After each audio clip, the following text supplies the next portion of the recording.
大家好，我是阿普，欢迎来到阿普说创业。那么今天这期节目呢，阿普老师要来教大家如何用你的声音去变现、去赚钱啊。那么咱们说呢，在这样一个移动互联网时代，有人靠着几条短视频成功就吸引到十几万、几十万甚至上百万的粉丝，从而让自己呢实现轻松赚钱。那么还有人呢，靠写文章一举成名，成为平台的一个签约作者。那么当然也有很多朋友呢，靠着声音去获取这样一个收入。而且呢，有声产品的市场几乎覆盖了所有年龄段的用户呢。那既然市场这么大，那我们今天呢，就来了解一下如何从这个有声平台上面去获取收入。首先我们讲一下有声付费啊。那如果说按照项目收益这个情况来讲，那么声音社交平台肯定是最大的。但是呢，这类平台上面的项目并不是适合所有人操作，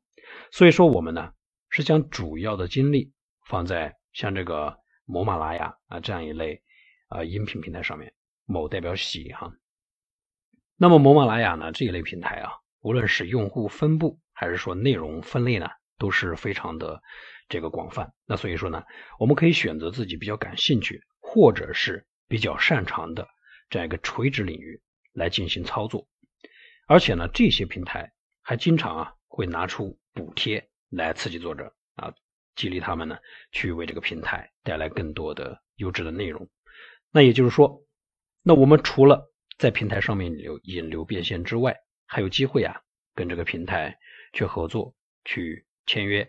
拿到付费内容的收入，或者是广告分成等等等等。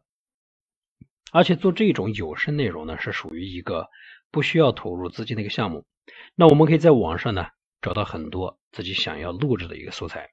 虽然如此，但是呢，我们必须每天要花精力和时间在这个上面，必须呢咱们尽可能保证内容持续更新，最好做到每天一更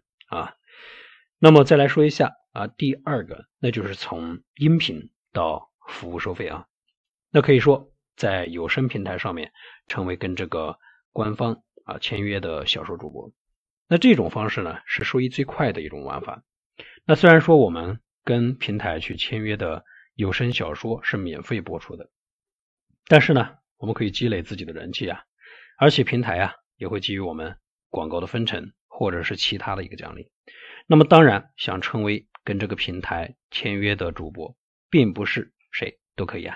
那我们在注册完这样一个主播账号之后呢，咱们还要去具体的小说项目下呢参与这样一个投标，也就是说要跟其他主播竞选名额。那么竞选成功之后咱们才能够获得小说的这个录制权。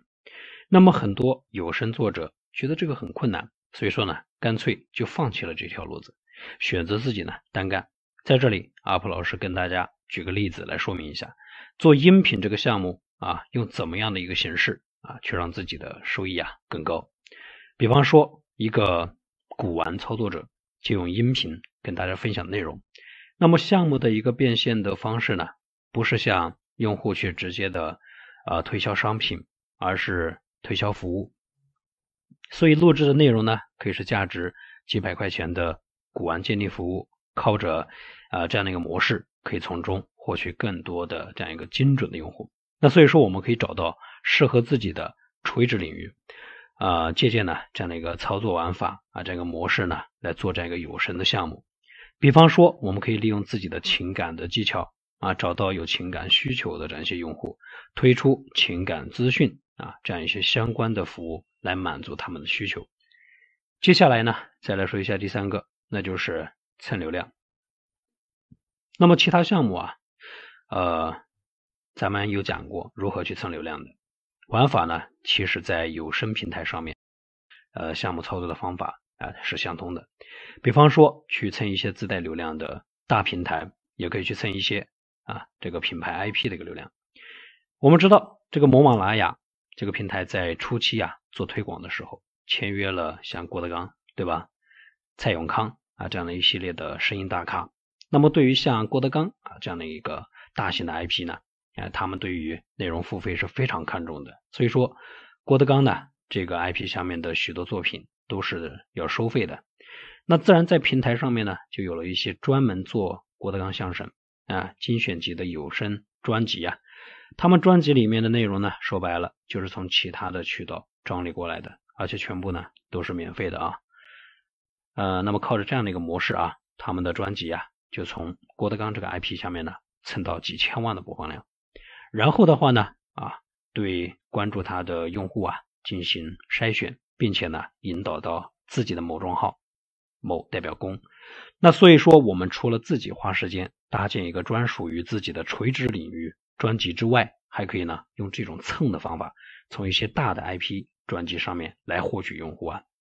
接下来咱们再来说一下其他的一些需要注意的地方一些细节部分。想要靠这个声音去赚钱，那么咱们就要呢做更好的内容需要的素材呢可以自己去网上搜。在这里阿普老师呢并不建议大家直接去做一个搬运，因为现在平台的审查力度会比较严格，所以说纯粹的搬运内容呢一定程度上会受到平台的这样一个制约。那么在一些垂直的领域里面，那么很多用户其实呢并不会太注意主播的声音是不是好听的，他们更加在乎这样一个内容本身是不是对他们有帮助对他们有价值，是不是能够帮助他们解决他们的问题和痛点。那么当然在一些其他领域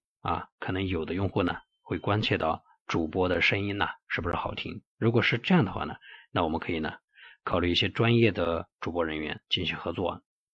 而且现在这种音频平台也挺多的所以呢我们可以上传多个平台比方说像这个蜻蜓对吧包括像一些这个某知某代表力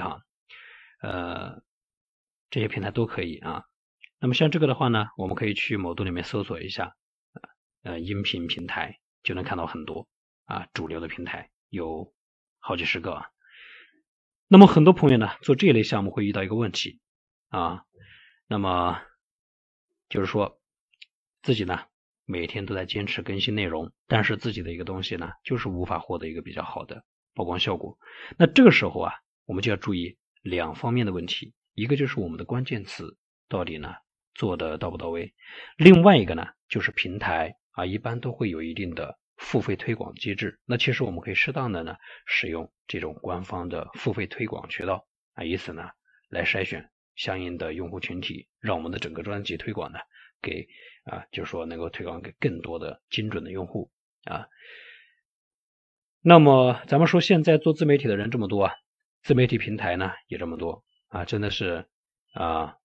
很难让人去选择到底做什么吗？那其实无论做什么我们